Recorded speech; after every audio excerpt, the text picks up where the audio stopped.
नमस्कार, मैं रचना शर्मा चढ़ती कला टाइम टीवी देख रहे सभी दर्शकों का स्वागत करती हूं। आप देख रहे हैं हिंदी टॉप न्यूज।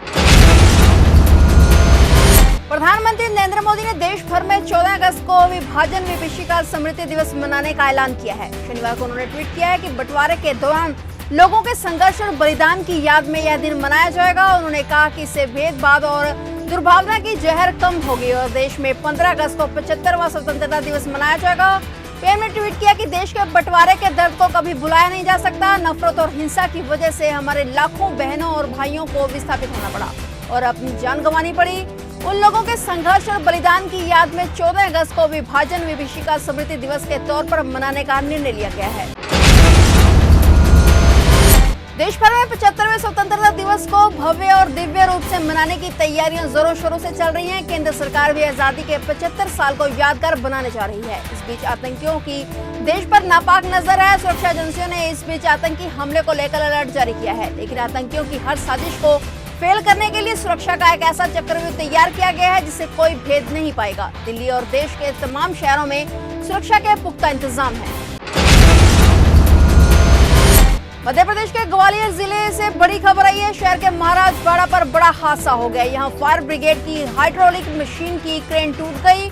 इसकी वजह से 3 लोगों की मौके पर ही मौत हो गई, 2 लोग घायल हो गए। ऐतिहासिक पोस्ट ऑफिस बिल्डिंग पर झंडा लगाते वक्त ये हादसा हुआ। बताया जा रहा है कि करीब 60 फीट की ऊंचाई पर क्रेन का प्लेटफॉर्म टूटा और लोगों की मौत हो गई। घटना को लेकर मुख्यमंत्री शिवराज सिंह चौहान ने ट्वीट कर दुख जताया है। दक्षिण गोवा के साउथ जेसेंटी द्वीप पर तिरंगा फहराने को लेकर एक बड़ा विवाद खड़ा हो गया है। यहाँ के निवासियों ने कहा है कि वे नहीं चाहते कि केंद्र या राज्य सरकार के अधिकारी वहाँ झंडा फहराएं। लिहाजा बढ़ते विरोध को देखते हुए नौसेना ने यहाँ पर राष्ट्रीय ध्वज फहराने का कार्यक्रम रद्द कर दिया है। इस बीच शनिवार को गोवा के मुख्यमंत्री प्रमोद सावंत ने इसे भारत विरोधी गतिविधि करार दिया। साथ ही उन्होंने कहा कि भारत विरोधी तत्वों के इन प्रयासों से सख्ती से निपटा जाएगा। मुख्यमंत्री प्रमोद सावंत ने भारतीय नौसेना से अनुरोध किया है कि वो अपने तय कार्यक्रम के हिसाब से वहां झंडा फहराएं और साथ ही उन्होंने गोवा पुलिस से पूर्ण सहयोग का आश्वासन भी दिया।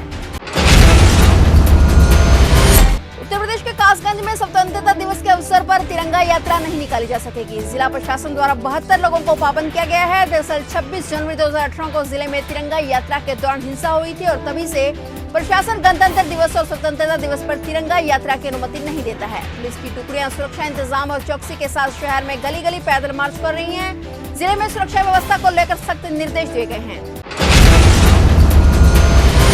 आज मेरिटोरियस स्कूलों के अध्यापक नवजोत सिंह सिद्धू के अमृतसर वाले घर के बाहर प्रदर्शन करने पहुंचे। इन अध्यापकों ने पुरानी पेंशन बहाली की मांग को लेकर प्रदर्शन किया। मेरिटोरियस स्कूलों के अध्यापक काले झंडे लेकर सिद्धू के घर के बाहर पहुंच गए। इस दौरान पुलिस और अध्यापकों के बीच धक्का मुक्की भी हुई। पुलिस ने प्रदर्शनकारियों को रोकने का प्रयास किया, लेकिन प्रदर्शनकारी बैरिकेड तोड़कर सिद्धू के घर के बाहर तक पहुंच गए।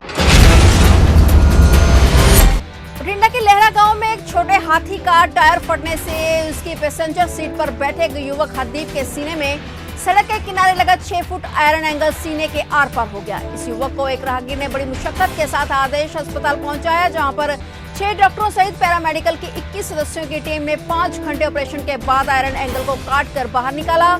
युवक की हालत अब खतरे से बाहर बताई जा रही है। अस्पताल के डॉक्टर संदीप टंड ने बताया है कि यह आयरन एंगल थोड़ा सा भी यदि दिल को छू जाता तो युवक की मौत हो सकती थी। कांग्रेस के पूर्व अध्यक्ष और सांसद राहुल गांधी का ट्विटर अकाउंट एक बार फिर से खोल दिया गया है और कांग्रेस नेता का ट्विटर अकाउंट करीब 1 हफ्ते तक अस्थायी रूप से निलंबित रहा। राहुल गांधी के साथ ही कांग्रेस के अन्य नेताओं को भी सहन देते हुए उनके अकाउंट को भी फिर से शुरू कर दिया गया है और राहत देते हुए कांग्रेस सूत्रों ने बताया कि ट्विटर ने कांग्रेस के सभी नेताओं के अकाउंट को एक बार फिर से अनलॉक कर दिया है। कांग्रेस की ओर से जानकारी दी गई है कि राहुल गांधी का ट्विटर अकाउंट को खोल दिया गया और साथ ही पार्टी के सभी वरिष्ठ नेताओं के अकाउंट भी खोल दिए गए हैं।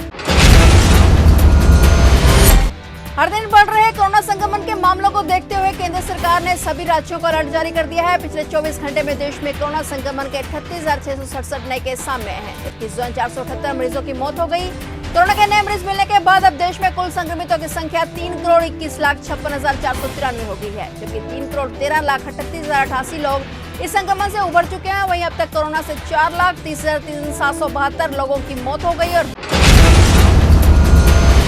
पंजाब में आज कोविड रिव्यू की बैठक में बड़ा फैसला लिया गया है। बाहरी राज्यों से पंजाब आने वालों के लिए सोमवार से कोरोना वैक्सीन की दोनों डोज लगाने का प्रमाण पत्र या नेगेटिव RT-PCR रिपोर्ट दिखाना अनिवार्य होगा। सीएम कैप्टन अमरिंदर सिंह ने स्कूलों को लेकर भी सख्त दिशा निर्देश देते हुए कहा है कि स्कूलों में दोनों डोज ले चुके अध्यापक ही आ सकेंगे और एक बेंच पर एक ही बच्चा बैठेगा। बता दें कि अब तक 41 बच्चे और एक शिक्षक पॉजिटिव आ चुके हैं, जिसके तहत हर दिन कम से कम 10,000 टेस्ट होने के मुख्यमंत्री ने आदेश दिए हैं।